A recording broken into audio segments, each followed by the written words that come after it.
കർത്താവ് നിങ്ങളോടുകൂടെ, അങ്ങേ ആത്മാവോടും കൂടെ. യോഹന്നാന്റെ വിശുദ്ധ സുവിശേഷത്തിൽ നിന്നുള്ള വായന. കർത്താവേ, അങ്ങേക്ക് മഹത്വം. അധ്യായം 21, 15 മുതൽ 19 വരെയുള്ള തിരുവചനങ്ങൾ. അക്കാലത്ത് പ്രാതൽ കഴിഞ്ഞപ്പോൾ യേശു ശിമയോൻ പത്രോസിനോട് ചോദിച്ചു, യോഹന്നാന്റെ പുത്രനായ ശിമയോനെ, നീ ഇവരെക്കാൾ അധികമായി എന്നെ സ്നേഹിക്കുന്നുവോ? അവൻ പറഞ്ഞു, ഉപകർത്താവേ, ഞാൻ നിന്നെ സ്നേഹിക്കുന്നുവെന്ന് നീ അറിയുന്നുവല്ലോ. യേശു അവനോട് പറഞ്ഞു, എൻ്റെ ആടുകളെ മേയ്ക്കുക. രണ്ടാം പ്രാവശ്യവും അവൻ ചോദിച്ചു, യോഹന്നാന്റെ പുത്രനായ ശിമയോനെ, നീ എന്നെ സ്നേഹിക്കുന്നുവോ? അവൻ പറഞ്ഞു, ഉപകർത്താവേ, ഞാൻ നിന്നെ സ്നേഹിക്കുന്നുവെന്ന് നീ അറിയുന്നുവല്ലോ. അവൻ പറഞ്ഞു, എൻ്റെ കുഞ്ഞാടുകളെ മേയ്ക്കുക. അവൻ മൂന്നാം പ്രാവശ്യവും അവനോട് ചോദിച്ചു, യോഹന്നാന്റെ പുത്രനായ ശിമയോനെ, നീ എന്നെ സ്നേഹിക്കുന്നുവോ? തന്നോട് മൂന്നാം പ്രാവശ്യവും നീ എന്നെ സ്നേഹിക്കുന്നുവോ എന്ന് അവൻ ചോദിച്ചുകൊണ്ട് പത്രോസ് ദുഃഖിതനായി. അവൻ പറഞ്ഞു, കർത്താവേ, നീ എല്ലാം അറിയുന്നു. ഞാൻ നിന്നെ സ്നേഹിക്കുന്നുവെന്നും നീ അറിയുന്നു. യേശു പറഞ്ഞു, എൻ്റെ കുഞ്ഞാടുകളെ മേയ്ക്കുക. സത്യം സത്യമായി ഞാൻ നിന്നോട് പറയുന്നു, ചെറുപ്പമായിരുന്നപ്പോൾ നീ സ്വയം അരമുറുക്കുകയും ഇഷ്ടമുള്ളിടത്തേക്ക് പോവുകയും ചെയ്തിരുന്നു. എന്നാൽ പ്രായമാകുമ്പോൾ നീ നിന്റെ കൈകൾ നീട്ടുകയും മറ്റൊരുവൻ നിന്റെ അരമുറുക്കുകയും നീ ആഗ്രഹിക്കാത്തിടത്തേക്ക് നിന്നെ കൊണ്ടുപോവുകയും ചെയ്യും. ഇത് അവൻ പറഞ്ഞത് ഏത് വിധത്തിലുള്ള മരണത്താൽ പത്രോസ് ദൈവത്തെ മഹത്വപ്പെടുത്തും എന്ന് സൂചിപ്പിക്കാനാണ്.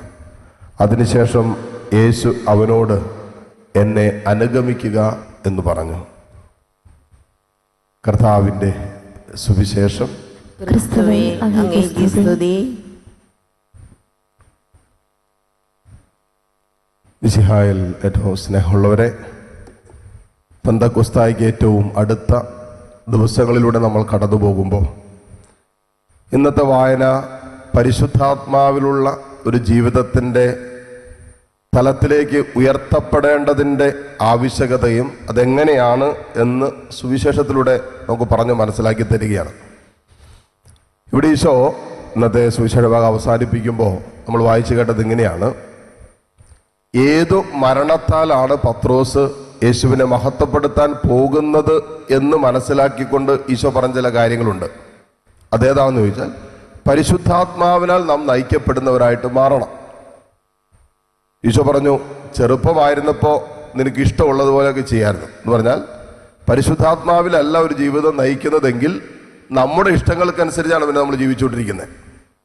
അവിടെ ദൈവഹിതത്തിന് ഇമ്പോർട്ടൻസ് ഇല്ല, ദൈവ പദ്ധതിയോട് വിധേയപ്പെടണമെന്നില്ല, ആത്മാവിൻ്റെ സ്വരത്തിനനുസരിച്ച് ജീവിതത്തെ മാറ്റാനൊന്നും നമ്മൾ നിർബന്ധിതരാകില്ല. എന്നാൽ പ്രായമാകുമ്പോൾ, മറ്റു വാക്യം പറഞ്ഞാൽ പരിശുദ്ധാത്മാവിനാൽ നീ നയിക്കപ്പെടാൻ തുടങ്ങുമ്പോൾ നിനക്ക് ഇഷ്ടമുള്ളിടത്തേക്ക് ആയിരിക്കില്ല നീ പോകുന്നത്. നിനക്ക് ഒട്ടും ഇഷ്ടമില്ലാത്തിടത്തേക്ക്, നീ ഒരിക്കലും ആഗ്രഹിക്കാത്തിടത്തേക്കായിരിക്കും ആത്മാവ് നിന്നെ കൊണ്ടുപോകുന്നതെന്ന് പറഞ്ഞ് നമുക്കറിയാം. കൈകൾ വിരിച്ച് കുരിശിൽ തലകീഴായി തൂങ്ങിക്കിടന്നുകൊണ്ടാണ് പത്രോസ് യേശുവിന് വേണ്ടി രക്തസാക്ഷിത്വം വഹിക്കുന്നത്. ഈ മരണത്താൽ താൻ നയിക്കപ്പെടുമെന്നും മുൻകൂട്ടി പത്രോസിനോട് ഈശോ പറയും. എപ്പോഴാ? പരിശുദ്ധാത്മാവിനാൽ നീ നയിക്കപ്പെടുന്ന ഒരു അവസ്ഥ വരുമ്പോൾ നീ പോകാൻ പോകുന്നത് നിനക്ക് ഇഷ്ടമുള്ളിടത്തേക്ക് ആയിരിക്കില്ല, മറ്റുള്ളവരും നിന്നെ നയിക്കും. രക്തസാക്ഷിത്വത്തിലേക്ക് വരെ നീ നയിക്കപ്പെടാനുള്ള സാധ്യതയുണ്ട് എന്ന് പത്രോസിനോട് കർത്താവ് മുൻകൂട്ടി പറയുകയാണ്.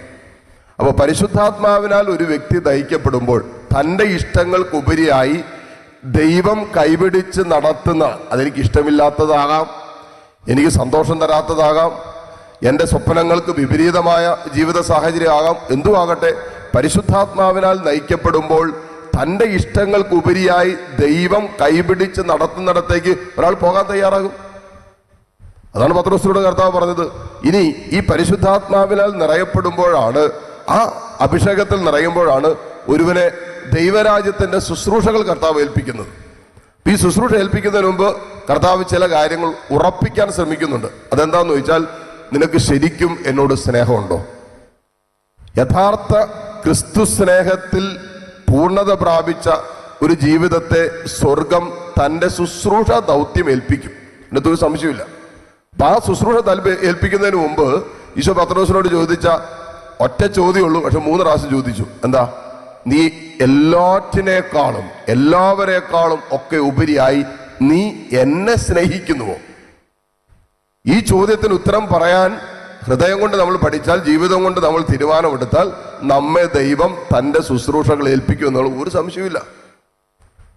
ദൈവരാജ്യത്തിന്റെ ശുശ്രൂഷകൾ സ്വർഗം ഏൽപ്പിക്കുന്നത് എല്ലാറ്റിനും ഉപരിയായി സ്വർഗത്തെ ഒരു ദൈവവൈതൽ സ്നേഹിക്കുന്നു എന്ന് ജീവിതം കൊണ്ട് ഏറ്റു പറയുമ്പോൾ, അതരം കൊണ്ട് ഏറ്റു പറയാനല്ല, ജീവിതം കൊണ്ട് ഏറ്റു പറയാൻ തയ്യാറാകുന്നിടത്താണ് കർത്താവ് ഉന്നതമായ സ്വർഗരാജ്യത്തിന്റെ ദൗത്യങ്ങൾ ഏൽപ്പിക്കുന്നത്. അപ്പൊ കർത്താവ് പത്രോസിനോട് ചോദിച്ചു, നീ എല്ലാവരേക്കാൾ ഉപരിയായിട്ട് എന്നെ സ്നേഹിക്കുന്നു? പത്രോസ് പറഞ്ഞു, കർത്താവ്, നിനക്കറിയാലോ ഞാൻ നിന്നെ സ്നേഹിക്കുന്നുവെന്ന്. വീണ്ടും ചോദിച്ചു, എല്ലാവരേക്കാളും ഉപരിയായിട്ട് നീ എന്നെ സ്നേഹിക്കുന്നുവോ? പത്രോസ് പറഞ്ഞു, യെസ്, നിനക്കറിയാലോ, എല്ലാവരേക്കാൾ ഉപരിയായിട്ട് ഞാൻ നിന്നെ സ്നേഹിക്കുന്നു. 3ാമത് ചോദിച്ചു. അതേ ചോദ്യം ആവർത്തിക്കപ്പെട്ടപ്പോൾ പത്രോസിന് സങ്കടമായി. കാരണം പത്രോസ് ആത്മാർത്ഥമായിട്ടാണ് അപ്പോൾ പറഞ്ഞുകൊണ്ടിരുന്നത് എനിക്ക് സ്നേഹമുണ്ടെന്നും. പക്ഷേ ചില കാര്യങ്ങൾ കർത്താവിന് പത്രോസിനെ മനസ്സിലാക്കുകയും ചില കാര്യങ്ങളിൽ അവൻ്റെ ഹൃദയത്തെ ഉറപ്പിക്കുകയും ചെയ്യേണ്ടതുണ്ടായിരുന്നു. കാരണം ഇന്നലകളിൽ ഈ പത്രോസാണ് കർത്താവിനോട് പറഞ്ഞത്, ആരൊക്കെ തള്ളി പറഞ്ഞാലും ഞാൻ നിന്നെ തള്ളി പറയില്ല, ഉപേക്ഷിക്കില്ല എന്ന്. എന്നിട്ട് ഈ പത്രോസ് 3 പ്രാവശ്യം കോഴി കൂകുന്നതിന് മുമ്പ് 3 പ്രാവശ്യം ഈ സ്നേഹത്തെ അവൻ തള്ളിപ്പറഞ്ഞു പരിചാരികയുടെ മുമ്പില്. അതുകൊണ്ട് തള്ളിപ്പറയപ്പെട്ട സ്നേഹം വീണ്ടും പുനഃസ്ഥാപിക്കപ്പെടണമെന്നുള്ള ഒരു ദൈവിക പദ്ധതിയുടെ ആലോചന അതിന്റെ പിന്നിലുണ്ട്. അതുകൊണ്ടാണ് ഈശോ 3 പ്രാവശ്യം ചോദിച്ചു. അവൻ ആ വിഷയത്തെക്കുറിച്ച് അനുതാപമുണ്ടായി, വിഷമമുണ്ടായി, വല്ലാത്ത സങ്കടമുണ്ടായി. താൻ ഇന്നലകളിൽ കർത്താവിനെ തള്ളിപ്പറഞ്ഞത് ഒരുപക്ഷെ പത്രോസ് ഓർത്തെടുത്തിട്ടാണ് പത്രോസ് ദുഃഖിതനാകുന്നത്. കാരണം എന്താ? 3 വട്ടം ഒരു പ്രാവശ്യം ചോദിച്ചു നിർത്തി ചിലപ്പോൾ പത്രോസ് അതേക്കുറിച്ച് ചിന്തിക്കുകയല്ലായിരുന്നു. 1 ചോദിച്ചു, 2 ചോദിച്ചു, 3 വട്ടം ചോദിക്കപ്പെട്ടപ്പോൾ അത് ഒരേ ചോദ്യം ആവർത്തിക്കപ്പെട്ടപ്പോൾ പത്രോസ് ദുഃഖിതനായി. അപ്പോഴാണ് ദുഃഖിതനായത് എന്തുണ്ടാ?